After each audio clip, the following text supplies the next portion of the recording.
Donc bonsoir à tous et toutes. Merci d'être présents une fois de plus à nos conférences du Soir Voyage. Ça fait plaisir de voir des fidèles de nos conférences et des nouvelles têtes. Donc plus ou moins une fois par mois, vous avez cette conférence et des invités prestigieux qui viennent vous parler d'un pays. On va vous parler aussi un tout petit peu du voyage que le Soir organise en Arménie. C'est un pays, je pense, où j'ai écrit un petit papier dans le Soir Voyage où souffle l'esprit pour pas mal de choses, non seulement évidemment au niveau des monastères et de toute l'histoire chrétienne qui est née en Arménie, étant le premier pays chrétien à se déclarer chrétien au niveau du gouvernement, et évidemment aussi par rapport à la nature, le mont Ararat et un tas de paysages subjugants. Et évidemment l'esprit, chacun y donnera la tournure qu'il a envie d'y donner, mais c'est sûr que c'est un des pays qui a vraiment fondé et qui a inspiré énormément, donc non seulement par rapport aux bâtiments et ses églises, par rapport à la construction d'autres édifices. Alors évidemment au niveau culturel, au niveau rencontre, au niveau gastronomie, Laura, tu vas nous faire un petit tour du propriétaire, et on est vraiment ravis de t'avoir ici parmi nous. On va vous présenter, et je pense Anadi, elle est en haut, mais c'est elle qui s'occupe des réservations du Soir Voyage. Je pense qu'il reste 6 places pour ce voyage, donc il est évidemment déjà assuré. On va terminer, et je remercie Karine, coucou, Karine qui est là et qui va faire la dégustation de vin. Donc elle importe en Belgique quelques vins arméniens et elle va nous en parler d'une façon très professionnelle. C'est là, en Arménie, je pense, si je ne dis pas de bêtises, que le vin est né. Alors, il y a beaucoup de pays qui le disent, mais ça fait plus de 3000 ans qu'on fait aussi du vin, je crois que dans... Plus, 6000. 6000 ans, fois 2. Donc, et il y a 2 grands crus qu'on va juste déguster après la conférence. Merci en tout cas Karine d'avoir offert toutes ces belles bouteilles. Voilà, Laura, je te laisse la parole, j'interviendrai de temps en temps. Avec plaisir. Bonsoir, chers amis. Merci d'être venus aussi nombreux. Je suis très contente et très heureuse d'être ici pour parler de mon pays et de vous inviter à y voyager, à faire de belles rencontres inoubliables. Vous avez la première image, vous avez le monastère de Khor-Virap. C'est là où la légende pour la christianisation de l'Arménie a commencé. Ce lieu, le monastère, est très très fortement lié à la christianisation de l'Arménie et à la légende entre le roi Grégoire, le personnage qui est devenu le Katholikos à cette époque-là, le pape de l'Église arménienne, qui ont christianisé donc l'Arménie. Et vous avez derrière le mont Ararat qui règne de partout. Vous pouvez avoir une belle aperçu sur le mont Ararat. Il reste enneigé même en été, il y a toujours de la neige. Oui, il reste enneigé pendant toute l'année. Cette image-là, à mon avis, ça a été fait plutôt en période au printemps, au mois de juin, quand on a déjà le sommet qui reste plutôt le sommet qui reste enneigé. L'Arménie, vous avez un programme qui est pour 13 nuits, 14 jours. Je trouve que le programme, il est vraiment très, très complet, très bien, pour pouvoir visiter toute l'Arménie avec sa beauté et cet intérieur, pour avoir une très belle aperçu sur le pays et sur pouvoir avoir de très belles rencontres pendant tout le voyage. On va plutôt accentuer sur ce voyage, sur ce programme, ce que je trouve vraiment formidable, les rencontres et les ateliers les culinaires et des rencontres que vous avez pu mettre en place pour pouvoir donner une approche beaucoup plus personnalisée à ce voyage, à ce programme. Ici, sur la photo, vous avez toujours le mont Ararat et vous avez l'église de Zvartnots. C'est le même nom que l'aéroport de l'Arménie aujourd'hui, l'aéroport international de l'Arménie. Ici, nous avons plutôt les ruines, moi je dirais plutôt les vestiges de cette église qui date du 7e siècle, du 6e, 7e siècle. Même avec cette image qui reste plutôt les vestiges, qui reste plutôt les chapiteaux, les colonnes, on a cet aperçu de la grandeur et de l'architecture qui était vraiment splendide et magnifique de la période du 7e siècle en Arménie. Ce qui peut nous laisser aussi une image beaucoup plus profonde, nous donner une impression beaucoup plus importante sur l'architecture, c'est que l'architecture chrétienne arménienne n'est pas née d'un seul coup après la christianisation de l'Arménie, mais elle a des bases très importantes, très profondes et très anciennes et riches qui viennent depuis des années, des siècles. L'Arménie d'aujourd'hui, sur la carte mondiale, on va le retrouver plutôt dans le Caucase. Elle est réduite aujourd'hui dans les à peu près 30 000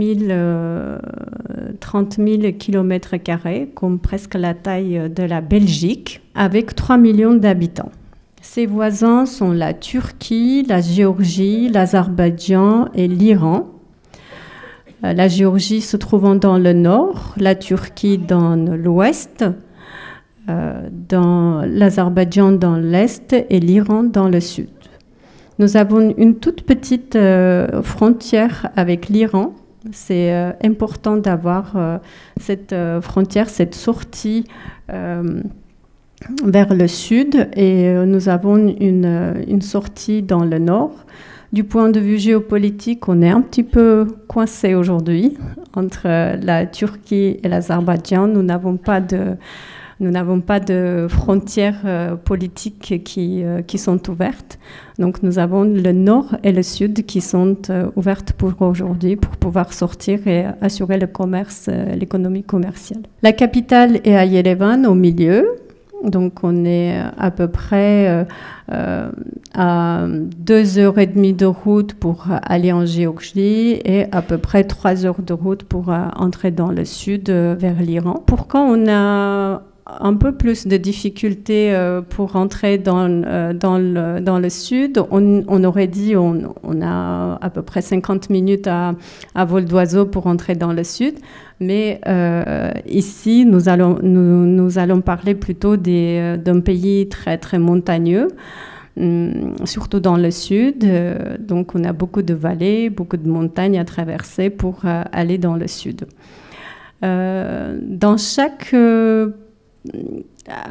L'Arménie, c'est un beau pays particulier, puisque dans chaque 30 km, vous allez avoir un paysage magnifique, splendide, très différent. Par exemple,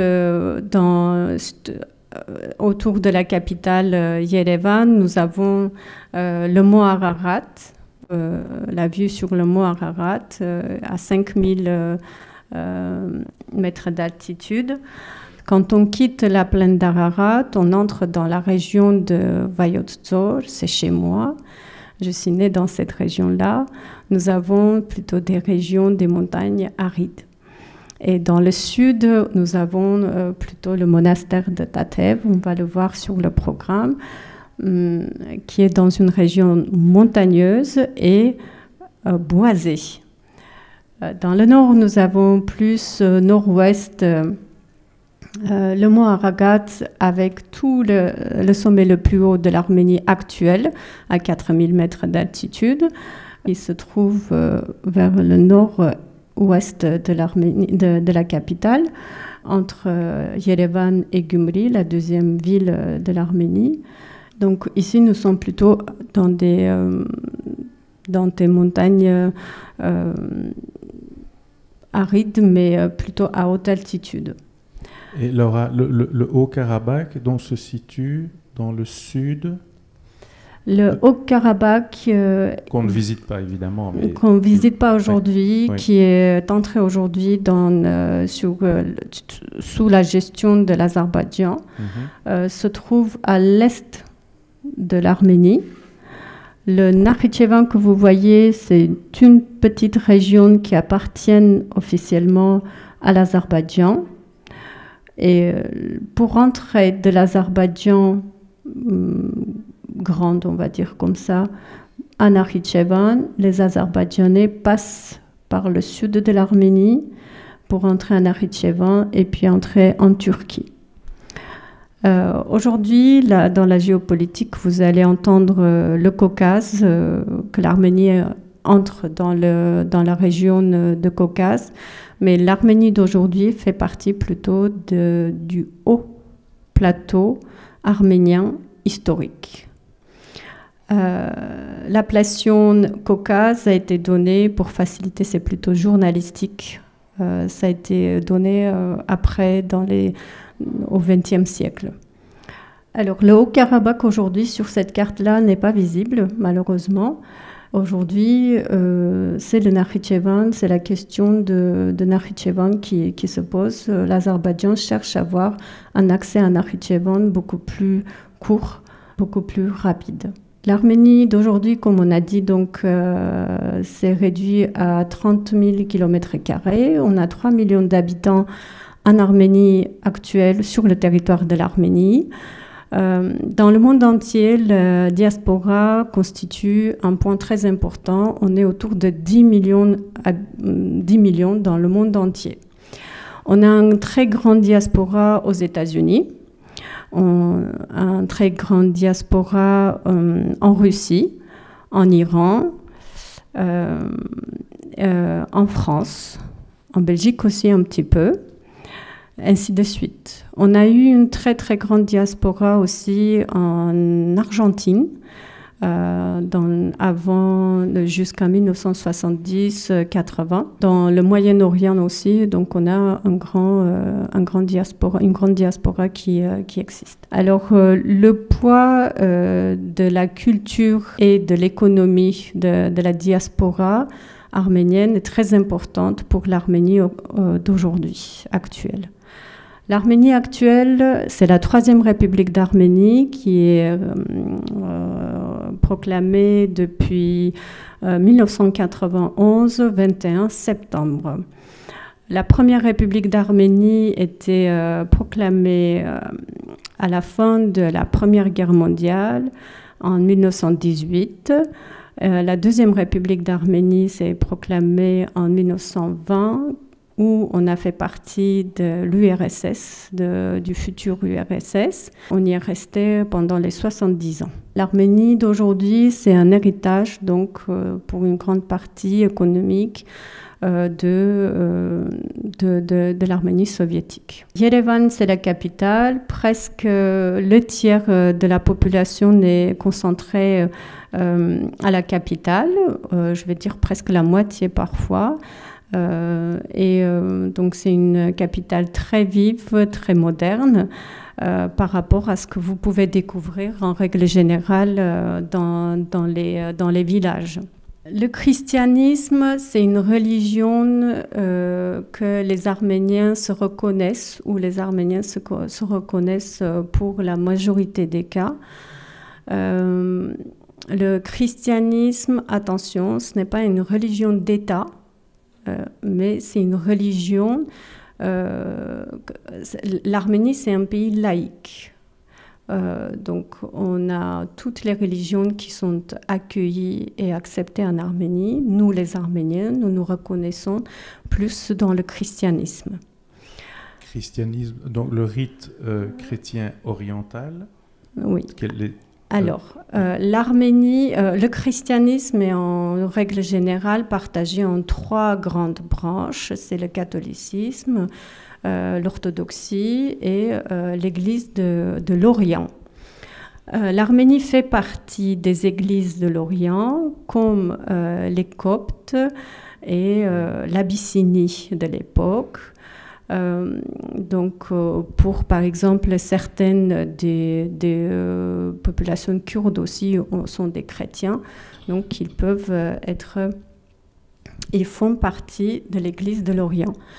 Donc l'Église apostolique chrétienne arménienne fait partie du christianisme, l'Église qui est fondée en Arménie. Pourquoi nous appelons apostolique les deux apôtres Barthélemy et Thaddée qui sont venus prêcher le christianisme sur les territoires de l'Arménie historique au 1er siècle.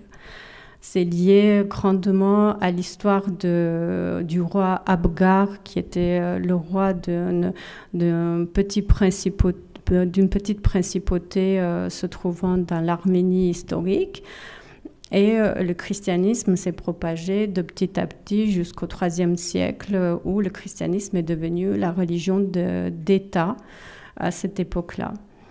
Attention, pourquoi le christianisme est devenu la religion d'État à cette période-là, justement au IVe siècle à 301. C'est ma définition aussi pour l'explication en règle générale. C'est que l'Arménie avait besoin de se distinguer en tant que peuple, en tant que culture de ses voisins, pour ne pas être envahi dans une vague être plus dépendant de la Perse parthe de l'époque, pouvoir quand même exister comme culture indépendante. C'est pour ça que le roi, à mon avis, a dû choisir une distinction très particulière pour pouvoir donner un nouvel élan, un nouveau souffle à l'existence de ce pays, de ce peuple. Alors voilà la carte de l'époque de l'Arménie, du royaume de l'Arménie, qui faisait à peu près 300 km², comme à peu près, on va dire, la grande taille de la France d'aujourd'hui. Nos voisins de l'époque étaient l'Empire parthe, ça pouvait être les Romains, puis la Byzance. Différentes périodes de l'Arménie ont été marquées par des conquêtes de califats arabes.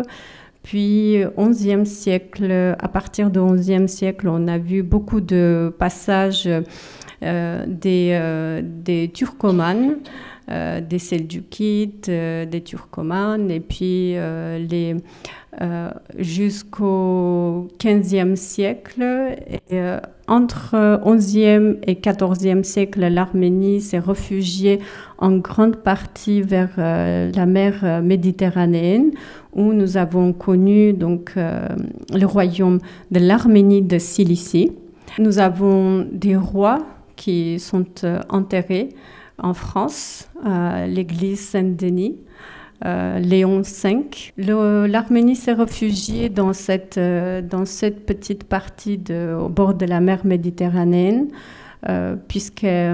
elle a beaucoup influencé sur elle restait toujours sur le carrefour de l'Occident et de l'Orient, et elle a pu influencer donc le développement du commerce de l'époque. Elle était en très grande relation avec l'Angleterre de l'époque, avec la France et avec l'Inde. Nous avions une grande communauté riche en Inde. Alors, ce sont les trois grands lacs qui peuvent vous situer. L'Arménie, elle va se trouver donc entre la mer Caspienne et la mer Méditerranéenne. Dans le nord-ouest, ça sera la mer Noire, et dans le sud, ça sera donc l'Iran qui peut vous marquer pour pouvoir situer l'Arménie. On met une petite vidéo. Where mountains are so close to the sky, and your heart opens up to eternal stories. Candles whisper to the heavens. Everything, big and small, has meaning. Choose your own path and find what suits you best. Pause for a second. Breathe in the heights. Our traditions aren't always set in stone. They're held in warm and giving hands. Enjoy the craftsmanship.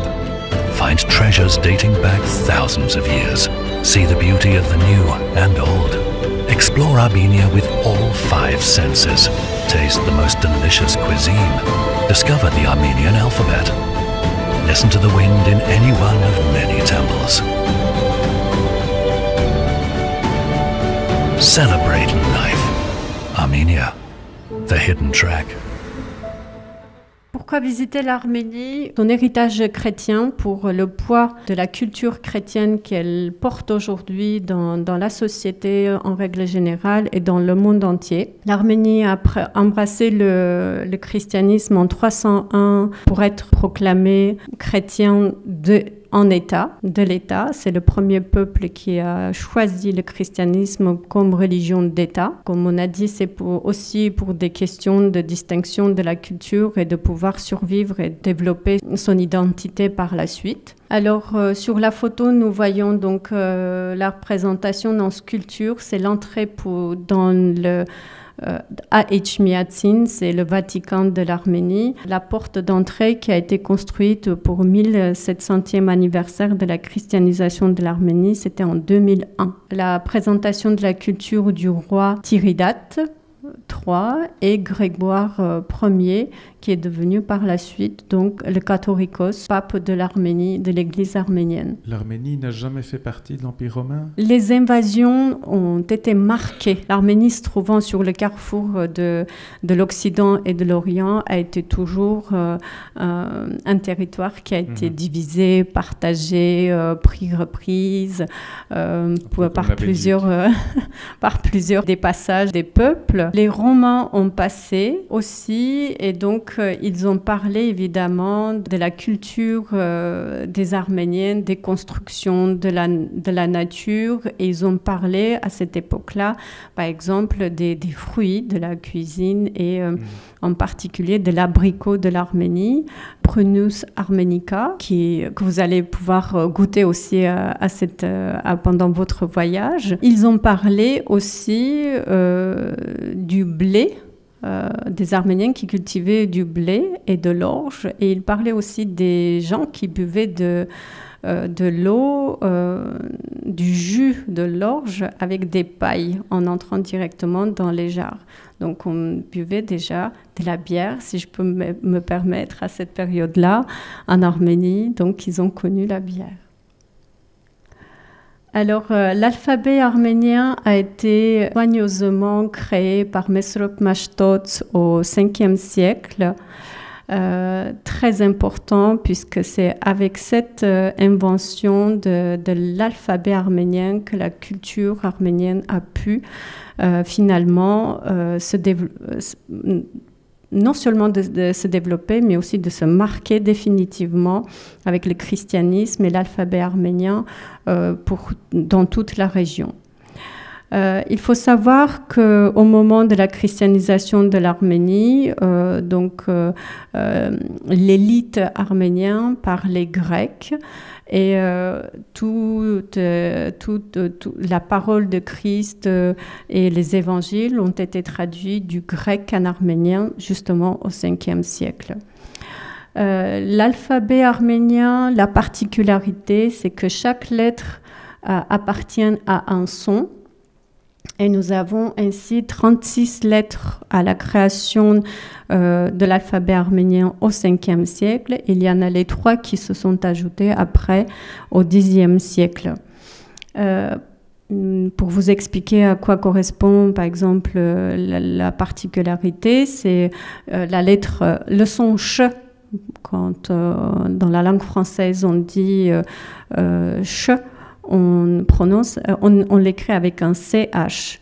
Dans la langue arménienne, chaque son va appartenir à une lettre, et le son ch, par exemple, va avoir sa lettre indépendante d'autres.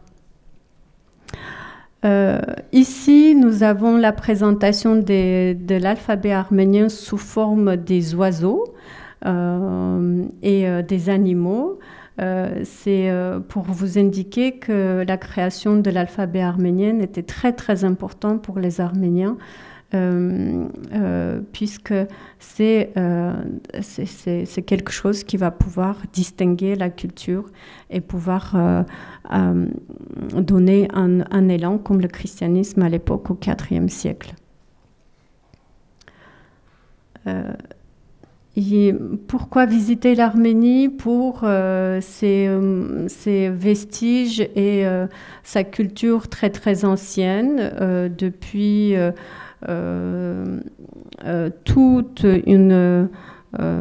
toute notre connaissance. Ce territoire a été habité par des Arméniens et donc ils ont laissé leurs traces. On va dire la capitale Yerevan aujourd'hui est beaucoup plus ancienne que Rome, qui date de 758 par une pierre qui a daté sa fondation de la forteresse de Ereğli.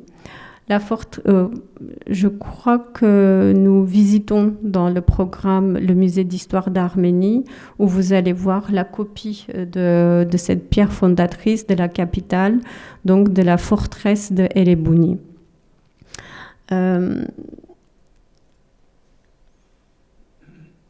Alors, pour visiter l'Arménie, nous avons des monastères et des sites qui sont classés au patrimoine mondial de l'UNESCO. C'est très important pour les Arméniens, aussi bien pour la culture, pour dire que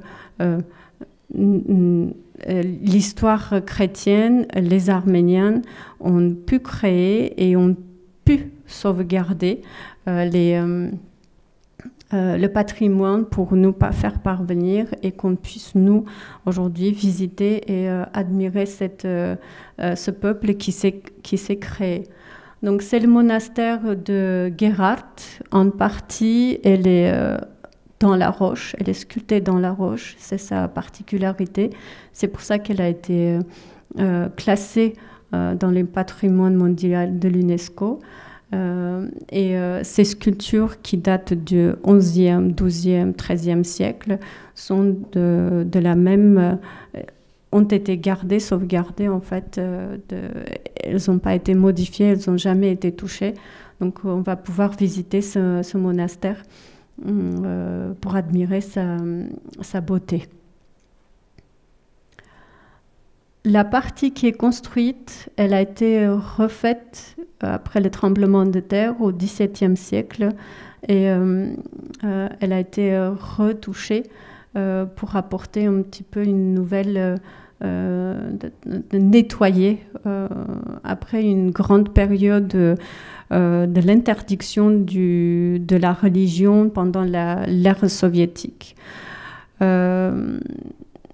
C'est là où il y a eu aussi, on va dire, la séparation de l'Église arménienne avec l'État.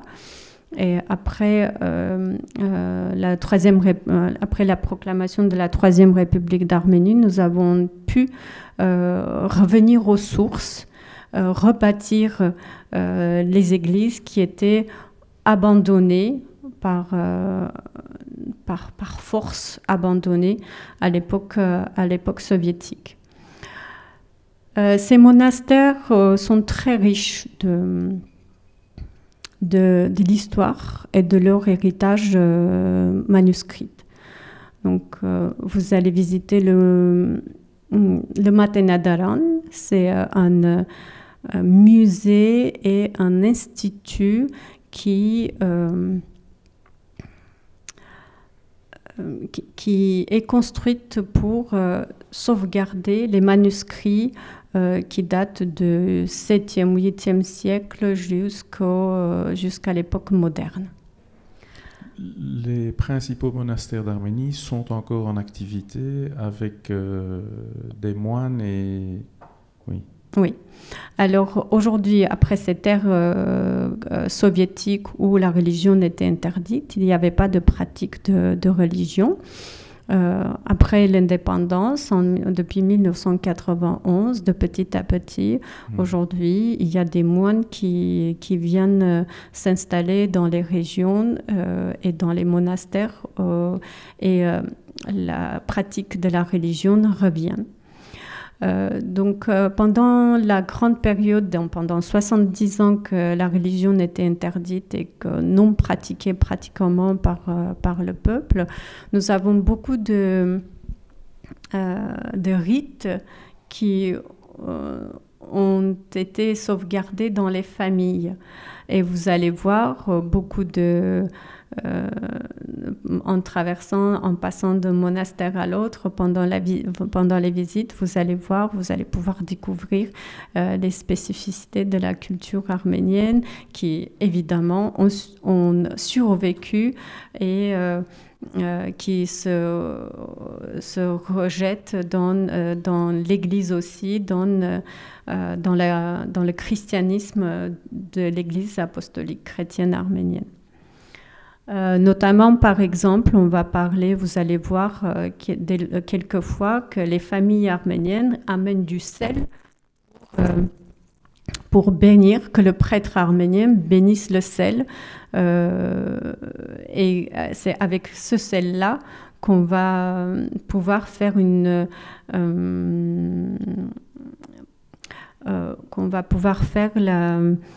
sacrifice de l'animal pour une grande fête, pour un grand événement dans la tradition arménienne. Vous allez voir tout ça, vous allez pouvoir découvrir pendant votre voyage. Alors, la cave à vin avant 6000 ans est la chaussure la plus vieille au monde avant 5500 ans. C'est vrai. Ça existe. Alors, c'est dans ma région, du coup, on est presque à la sortie de la plaine d'Ararat. On va parler ici du mont Ararat, de l'arche de Noé, et on va parler évidemment aussi de la première vigne qui a été plantée dans la plaine d'Ararat.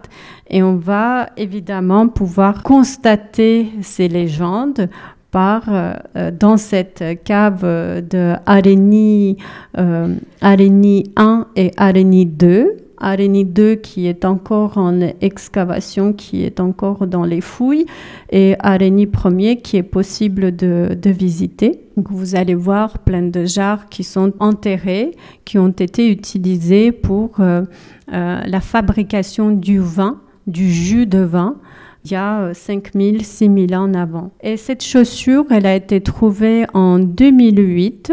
Elle a été au début gardée dans le musée d'histoire de l'ethnologie dans ma petite ville natale, à Yereknadzor. Après, elle a été transférée au musée d'histoire d'Arménie. C'est une forme de chaussure, en fait, qui a été utilisée. C'est de la peau de vache qui a été utilisée pour fabriquer une chaussure.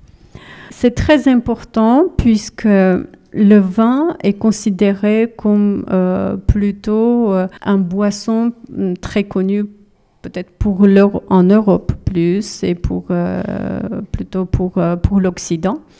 Avec les retrouvailles de cette cave et de ces vins, de ces jarres remplis de pépins de raisin, de pépins de coing, de pépins de différents autres fruits, nous donne cette image de l'Arménie et des peuples et des gens qui vivaient sur ce territoire et qui œuvraient à cette période-là.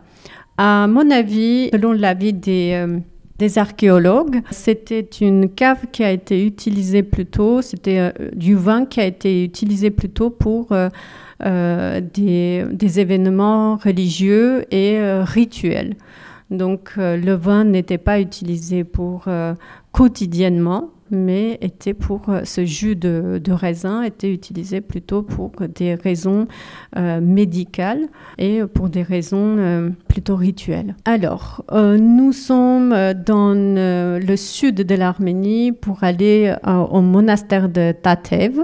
Et pour accéder au monastère de Tatev, pour animer un petit peu, apporter plus de dynamisme dans les régions, des mécènes arméniennes. Aujourd'hui, on a parlé de diaspora, donc les mécènes arméniennes ont investi dans la modernisation et dans le développement des régions de l'Arménie. Donc la construction du téléphérique le plus long au monde et qui est classé au livre de Guinness. Nous allons le prendre pendant ce voyage et on va pouvoir admirer l'entrée d'une vallée à l'autre pour aller dans le monastère de Tatev.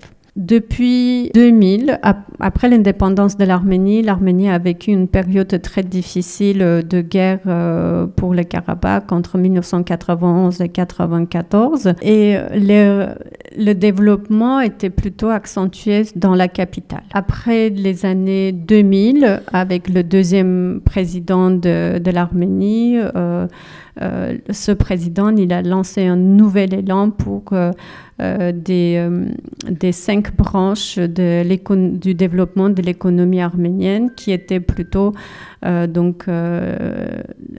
branche des banques, la branche médicale, la branche du tourisme.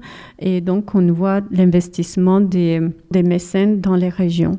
Le pont suspendu de Khanzoresk, c'est donc le village troglodytique très très ancien, habité depuis des millénaires.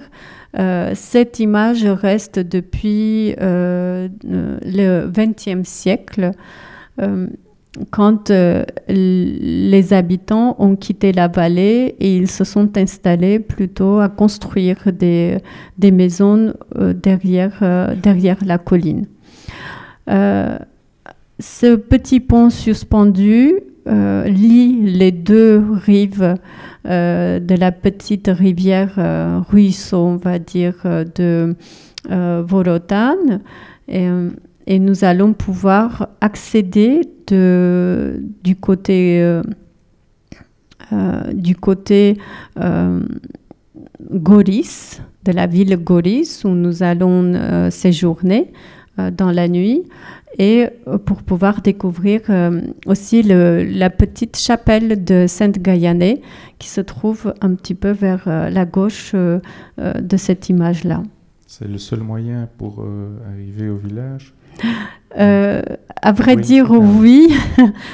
Si on veut accéder de ce côté, du côté de la ville de Goris, oui, c'est le seul moyen pour arriver à cette petite chapelle.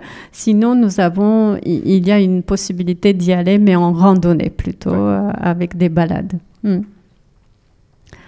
La chapelle, elle a été restaurée récemment. Elle est vraiment très, très belle. Alors, le cognac arménien, attention, le cognac était une appellation protégée jusqu'à récemment. Elle a reçu, le cognac arménien, a reçu le titre du plus grand, le titre du cognac en 1889 à l'exposition, en 1900 à l'exposition universelle à Paris. C'est une des fabriques de cognac exceptionnelles qui exceptionnellement a reçu le titre de cognac. Donc les autres fabricants n'ont pas pu recevoir. C'est pour ça qu'aujourd'hui, nous, en Arménie, on appelle le brandy, on appelle le cognac. Donc le cognac Ararat a le droit de porter l'appellation cognac. Ça a été le boisson préféré de Churchill, qui a reçu un cadeau en 1958, je crois,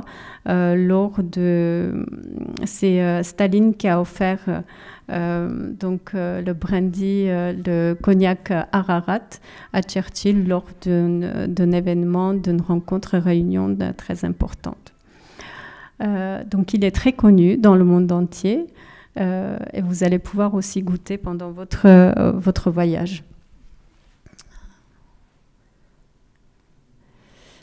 La cuisine arménienne, elle est délicieuse. Elle est plutôt marquée orientale, plutôt méditerranéenne, avec vous allez pouvoir goûter toutes les viandes en Arménie et vous allez pouvoir trouver beaucoup d'épices qui apportent un goût particulier à la cuisine arménienne. Nous allons dire pour la cuisine arménienne qu'elle est basée plutôt sur des légumes et beaucoup de graines. Il faut savoir que l'Arménie est le territoire, un des premiers territoires où le blé a été cultivé, le blé a été apprivoisé. Alors, la culture, la danse de sabre de Aram Khachaturian. Qu'est-ce que je peux dire de la culture arménienne des danses? C'est très élégant, vous allez voir. Pour les danses traditionnelles arméniennes, c'est très fort, ça donne de la force. Justement, Alexandre le Grand, qui était au passage sur le territoire de l'Arménie historique, a vu des guerriers qui dansaient des danses traditionnelles arméniennes qui s'appellent kochari. Si vous cherchez sur Internet, on va pouvoir peut-être projeter une petite présentation de kochari. On ne peut pas rester, quand on écoute une musique arménienne, on ne peut pas rester assise, on ne peut pas rester sans être mélangé à ce groupe qui donne cette force, cette joie d'aller danser avec ces gens-là. Donc les danses traditionnelles arméniennes, notamment le kochari, a été parlé par des historiens qui ont parlé de l'Arménie à cette époque-là, à l'époque d'Alexandre le Grand. Et donc, la danse de sabre, c'est le ballet gaïané, une petite partie du ballet gaïané écrit par Aram Khachaturian, un compositeur qui était à la base un mathématicien de sa profession. Charles Aznavour, voilà, bien vous sûr. Connaissez. Et donc, Charles Aznavour était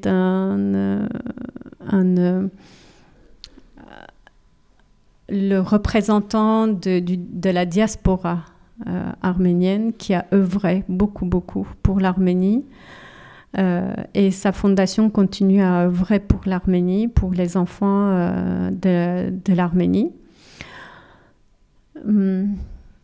Il a beaucoup aidé l'Arménie après le tremblement de terre de 1988, en particulier en écrivant la chanson « Pour toi l'Arménie ». En unissant tous les autres chanteurs pour faire une aide humanitaire, apporter une aide humanitaire à l'Arménie en 1988 après ce fort tremblement de terre, qui a été donc à Gyumri. Vous allez visiter. Aujourd'hui, on ne voit pratiquement aucune trace de ce tremblement de terre, mais pendant une grande période, c'était très difficile, surtout que ce tremblement de terre a été poursuivi par l'indépendance et par la guerre au Karabakh. Et donc, c'est grâce aux mécènes, à la diaspora arménienne, que le nord de l'Arménie et autour de la ville de Gyumri, ça a été reconstruit. La vue magnifique sur le mont Ararat. Voilà, c'est ce qu'on voit tous les jours quand on est à la capitale Yerevan. Cette vue est depuis les cascades. Vous avez une petite vidéo sur le programme que vous avez fait avec Irène, qui sera votre guide, une guide magnifique, de connaissances très profondes et très solides. Cascade, c'est là qu'il y a les chutes d'eau musicales. Les chutes d'eau musicales, les jets d'eau musicales, c'est sur la place de la République. À Yerevan. Les cascades, c'est un musée moderne qui relie le centre de la capitale, le petit centre de la capitale, aux collines. Puisque la capitale, au début du XXe siècle, est construite pour à peu près 300, maximum 500 000 habitants. Mais aujourd'hui, elle contient plus d'1 million d'habitants. Elle a englobé les collines qui constituaient à l'époque les petites bourgades de la capitale. Donc, pour lier le centre à ces collines, donc on a construit les cascades. Ce sont des marches. Derrière les marches, quand on regarde, en fait, on a l'impression de voir des cascades de marche. C'est pour ça qu'on appelle les cascades. Et derrière les cascades, on a des musées de l'art moderne, des salles de conférences, un escalator qui peut nous amener, qui est accès gratuit, qui peut nous amener jusqu'à la colline. Et de là-bas, on peut descendre à pied. N'hésitez pas vraiment à demander à votre guide de vous faire accompagner jusqu'en haut et que vous puissiez descendre au moins 2 étages, que vous puissiez avoir une belle vue sur le mont Ararat. La culture d'abricots et de grenades depuis 4000 ans. Oui, la grenade, c'est le signe de la fertilité et de la prospérité en Arménie. Et l'abricot, pareil. Donc, ce sont des fruits qui existent, qui ont été cultivés depuis des millénaires en Arménie et qui restent comme des symboles pour l'Arménie. Le symbole de la grenade est le symbole de la déesse de la fertilité qui s'appelle Anahit dans l'histoire, la culture pré-chrétienne. Pour vous dire que ces prénoms restent toujours vivants et avec ce symbolisme qui a été transmis via le christianisme aussi. Donc le christianisme est venu se baser sur une culture très riche, très importante et qui a donné une nouvelle vague, un nouvel élan pour permettre à ce peuple de continuer à vivre et à œuvrer. Le doudouk, c'est l'instrument le plus connu en Arménie pour distinguer en fait l'Arménie. La musique de doudouk est classée au patrimoine culturel immatériel de l'humanité de l'UNESCO. Il a été utilisé, la musique et donc l'instrument dans plusieurs films, notamment le Gladiator. Une autre appellation de doudouk, c'est tiranapor. Ça veut dire abricot, c'est tiran en arménien, et le doudouk est préparé par le bois de l'abricotier. Donc la grande partie est faite par les branches de l'abricot. Nous avons les petites parties tout en haut qui sont faites par des branches de vigne. Et vous allez donc pouvoir visiter un musicien qui va pouvoir vous expliquer le fonctionnement de doudouk. Et vous allez peut-être, si vous avez le courage, de pouvoir faire le lavage, le pain traditionnel arménien. Moi, quand j'étais petite, par exemple, j'étais la personne qui ouvrait le pain en sortant du four. C'était avec ma grand-mère et ma mère, on faisait le lavage. C'est comme la pâte des wraps, j'ose dire. Mais je ne fais pas la comparaison vraiment, de vraie comparaison, mais elle est très très fine. Et à la sortie du four, il devient sec en moins d'une minute. Alors, il peut être gardé pendant des mois dans un endroit sec et aéré. Et les femmes arméniennes font le pain. On va faire des plis de 400 pains pendant toute une journée et on le garde pendant 3-4 mois dans des hangars secs aérés pour pouvoir l'utiliser pendant une grande période pour une grande famille. Donc c'est une tradition qui existe depuis des millénaires. Et le four traditionnel arménien est creusé dans la terre et les femmes se penchent à chaque fois avec cet oreiller dans le four pour taper sur les bords du four et puis ils les enlèvent avec des outils qui sont juste à côté de la dame assise.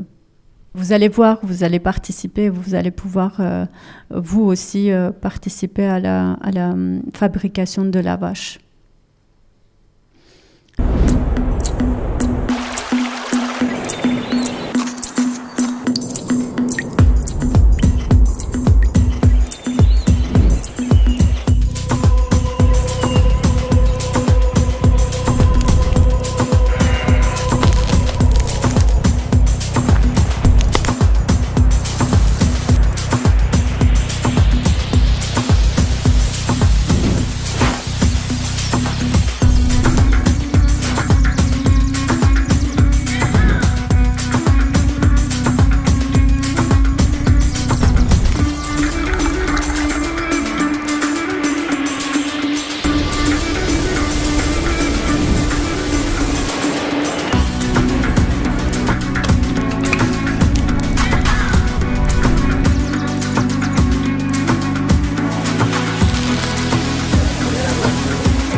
Pour vous dire, tout à l'heure on parlait de la cuisine traditionnelle arménienne. On utilise beaucoup de légumes, on utilise beaucoup de graines. Vous voyez dans la photo, on voit des noix. Tout ce qui est lié à la nature, tout ce qui est fabriqué qui peut être utilisé pendant des grandes périodes de l'hiver. Ça, c'est un potiron, on va dire.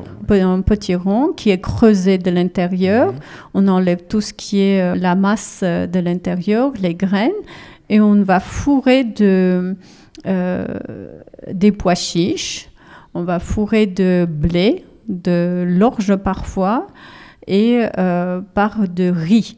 On va mélanger avec du raisin sec, des graines, des amandes, des noix et des noisettes. Donc, on va ajouter du miel et on va mettre au four pendant une heure, 2 heures. À la sortie, elle est la pâte de petit marron devient l'extérieur de petit marron devient vraiment comme de la purée. Et en coupant, on peut le manger avec le lavage ou bien sans le lavage, en mettant du miel sur le lavage. On peut manger, c'est très très sucré et ça garde très très bien. On n'a que des légumes, on n'a que des graines, mais c'est très consistant qui garde très très bien. Ça, c'est un plat traditionnel arménien qui est beaucoup utilisé pendant les mariages, qui s'appelle rapama. On a aussi une chanson qui marque en fait cette petite étape du mariage qui représente le Rapama. Alors, pour vous donner une petite itinéraire de ce que vous allez visiter en Arménie pendant 13 nuits et 14 jours, on va faire pratiquement toute l'Arménie en commençant par la capitale. On atterrit à la capitale, on va descendre dans le sud à Yeregnadzor. Donc c'est chez moi, et puis en descendant plus vers le sud, vers la ville de Kapan et de Goris, là il y a le monastère de Tatev. En remontant, nous avons le lac Sevan, la perle de l'Arménie, c'est très important, avec le monastère de Sevanavank. On va remonter vers le nord pour aller visiter le monastère de Harpat et de Sanahin avec Odzun et Artala, où vous allez avoir les fresques dans le monastère de Artala. Alors, on a donc le départ de Bruxelles. Le premier jour, on est à la capitale. On va visiter le musée d'histoire d'Arménie. Donc, dans la première photo, ici, vous allez visiter donc la capitale. Le mémorial du génocide arménien. Le mémorial du génocide arménien. Il est prévu. Oui. Alors, c'est très important. Sur une des collines de la capitale, vous allez pouvoir visiter donc, le musée et le mémorial du génocide arménien. Je ne sais pas si vous auriez le temps ou la possibilité de visiter le musée aussi. C'est important. Je sais, c'est important. Oui. Alors, c'est vous allez voir, c'est votre guide Irène, qui est vraiment spécialiste et une très bonne personne pour pouvoir vous donner les bons points de repère de cette époque-là, de cette période-là de l'Arménie. Puis, vous allez visiter les ailes de Tatev. Ah, c'est le sud déjà. Vous traversez dans le deuxième jour... c'est la visite de la capitale. Le troisième jour, vous allez vers le sud de l'Arménie, donc en traversant le monastère de Noravank et donc Yeregnadzor. Quatrième jour, vous êtes à Goris, là où il y avait le pont suspendu avec le téléphérique. Le cinquième jour, vous remontez vers le nord et vous êtes à Dilijan, la petite ville des... Très belle, oui. Oui. Très, très belle la petite ville. Très, très belle la petite ville. Pittoresque et bien préservée. Oui. Vous allez pouvoir traverser, avant d'arriver à Dilijan, vous traversez au lac Sevan avec le monastère et un cimetière très important pour marquer l'histoire de Khachkar et la culture de Khachkar, qui est aussi classée au patrimoine mondial de l'UNESCO arménienne, et vous allez pouvoir assister à la fabrication de Khachkar, la sculpture sur la pierre. Le Khachkar, je ne sais pas si vous pouvez voir, c'est une pierre sur laquelle on sculpte la croix. À savoir que dans la religion arménienne, on ne présente pas le Christ sur les objets, on représente la résurrection, ce que le christianisme et ce sacrifice de Jésus-Christ a apporté à l'humanité. C'est ça la représentation de la croix et du christianisme dans l'identité arménienne. Pour le 6e jour, nous sommes à Harardin et à Sanahin en arrivant à Dilijan. Pour le 7e jour, nous sommes à Goshavank et à Vanadzor, à Odzun et à Zoraget. Donc nous restons dans des hôtels vraiment de très haute qualité, de bonne qualité, qui offrent des services de très haute qualité. Égal à un 5 étoiles, mais pour l'instant, ces hôtels-là n'ont pas cette appellation de 5 étoiles. Ouais. Pas encore. Donc, on n'a qu'un seul hôtel qui a le 5 étoiles et à la capitale. Oui, il faut dire que l'Arménie n'est pas un pays touristique comme beaucoup d'autres. Hein. Donc, je dirais que ça fait une petite dizaine d'années que le tourisme s'organise un petit peu et c'est vraiment encore un pays totalement préservé du tourisme de masse. Oui, exactement. Et c'est un avantage maintenant de visiter l'Arménie maintenant, de pouvoir aussi imprégner de ces rencontres. Nous descendons vers la ville de Gyumri, là où on a parlé un petit peu de tremblement de terre. Et puis, au retour à la capitale Yerevan, vous allez pouvoir revisiter le musée d'histoire d'Arménie, on a parlé. Et puis, du mémorial du génocide, je le vois ici. Et puis, la distillerie de Brandy Ararat et toute autre chose. Ici, dans ce programme et dans ces visites, moi, je trouve très important à noter les rencontres que vous allez avoir via les petits ateliers de culinaire, de khachkar, on en a parlé, et toute autre rencontre que vous pouvez avoir grâce à ces ateliers-là. C'est ça qui va vous apporter une impression, une image d'une Arménie inoubliable. Et préservée. Préservée, oui, c'est vrai. Alors, jour par jour, donc on a parlé un petit peu... donc, c'est ça, les cascades. À droite, vous voyez. Donc, c'est le musée au fond des salles des rencontres, conférences et de musées. Il y a des jets d'eau, évidemment, mais ce n'est pas la même... Et ce ne sont pas des jets d'eau musicales. Tout en haut, vous avez l'Arménie a participé à la Seconde Guerre mondiale du côté de la Russie et de l'URSS. Donc, tout en haut, vous avez le mémorial qui marque cet événement dans le parc de Victoire. Donc, vous avez le khachkar à droite, justement, la sculpture. Ça, c'est un khachkar qui est dans le monastère de Norabank de chez moi, un monastère qui marque par sa beauté dans un cirque des roches rouges, ocre, un environnement en même temps aride mais très très chaleureux. Ça, c'est une petite église qui est à Gyumri. Pour vous dire, comme on a dit, les hôtels. Oui, les hôtels de 4 étoiles, de très bonne qualité avec de très bons services. Dans le sud, près de Goris, pour vous donner une image du développement du tourisme qu'on voit de développement de l'économie arménienne. Ça, c'est à Dilijan. Le mois de septembre est encore une très belle période pour visiter l'Arménie et de pouvoir aussi profiter de très bon soleil avec une bonne température des visites. Et vous avez... oui.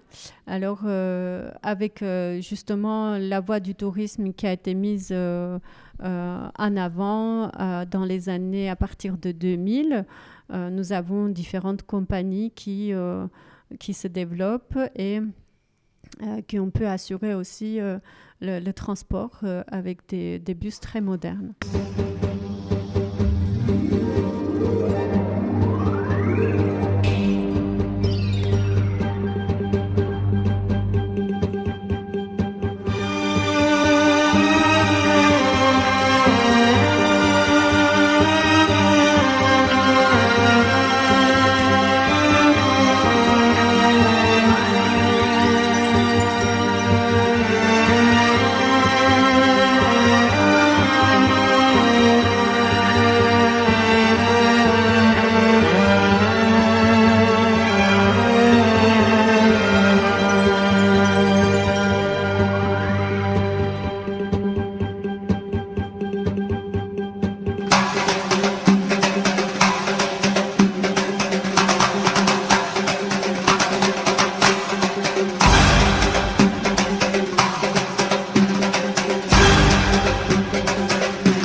merci Laura. Si vous avez des questions, vous n'hésitez pas.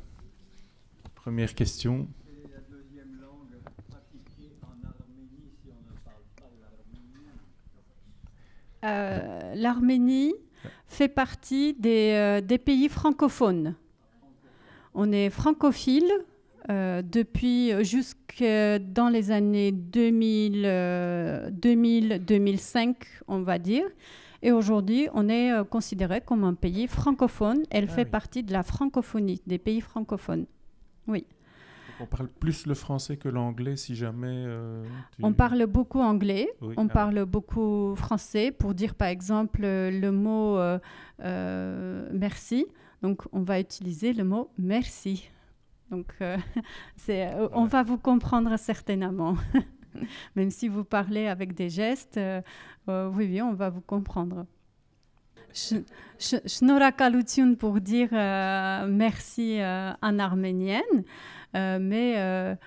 Donc, moi, dans la vie quotidienne, je vais utiliser le mot merci pour dire à mes amis, pour remercier.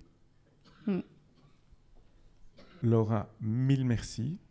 Avec donc, plaisir. Juste pour info, sur le site du Soir Voyage, donc vous faites Soir Voyage dans Google, vous allez trouver le voyage donc en Arménie avec le programme à télécharger, etc. Mais il y a la vidéo que j'ai faite avec Irène, qui sera la guide, et je vous conseille de la regarder parce que on a repassé le programme ensemble, des images magnifiques. Vous ferez connaissance avec elle. Aussi un puits de science et une connaissance incroyable sur l'Arménie. Et cette vidéo est disponible donc sur le Soir Voyage. Mille merci. Donc, la dégustation va démarrer. Je vous invite à prendre un verre, ne pas le goûter avant les explications de notre œnologue de service, que je remercie encore. C'est la société, donc c'est un caviste qui est situé à Ternat. La société, le caviste, c'est With Us, et ils ont un site que je vous recommande, donc qui est armenianbrandyandwine.com. Il y a des petits leaflets si jamais vous tombez amoureux de ce vin, parce que je vous assure que il est vraiment, vraiment très très bon. Alors c'est tout autre chose de ce qu'on a l'habitude de boire au niveau d'un Bordeaux, d'un Bourgogne ou d'un vin italien, mais c'est excessivement intéressant au palais. Et si jamais après ça vous êtes séduit, il y a un site internet sur lequel vous pouvez le commander. En plus, les prix sont bons. Et vous aurez également la grande chance d'avoir quelques dégustations en Arménie, non seulement de brandy, mais également de vin. Et ce que tu n'as pas dit, mais ce qui est aussi prévu et qui est vraiment très prenant, c'est le concert de Doudouk que vous allez avoir aussi sur place. Voilà, mille merci. Donc, vous servez... On commence par le blanc, c'est ça? Merci.